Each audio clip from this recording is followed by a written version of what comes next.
ଯଦି ଆପଣ ବେଶୀ ଏସିଡ୍ ଔଷଧ ଖାଆନ୍ତି ତାହେଲେ କିଛି ସମସ୍ୟା ହୋଇପାରେ। ଏହା ଔଷଧର ପ୍ରକାର ଉପରେ ନିର୍ଭର କରେ। କ'ଣ ପ୍ରଭାବ ପଡ଼ିବ? ପେଟ ସମସ୍ୟା, ଖାଦ୍ୟ ହଜମ ଭଲ ହୁଏନି, କେବେ କେବେ କନଷ୍ଟିପେସନ୍ କିମ୍ବା ଡାଇରିଆ ହୋଇପାରେ, ଗ୍ୟାସ୍ ବଢ଼ିଯାଏ।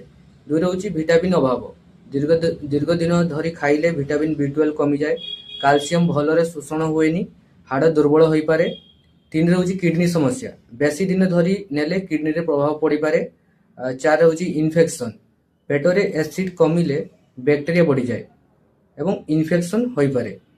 5 ରହୁଛି ରିବାଉଣ୍ଡ ଏସିଡିଟି, ଔଷଧ ବନ୍ଦ କଲେ ଆଉ ବେଶୀ ଏସିଡିଟି ହୋଇପାରେ।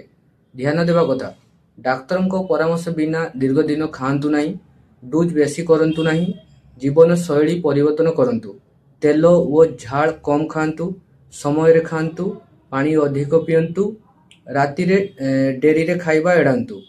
ଯଦି ଆପଣ ପ୍ରତିଦିନ ଏସିଡିଟି ଔଷଧ ନେଉଛନ୍ତି, ଡାକ୍ତରଙ୍କୁ ଦେଖାନ୍ତୁ, ମୂଳ କାରଣ ଜାଣି ଚିକିତ୍ସା କରିବା ଦରକାର। Thank you.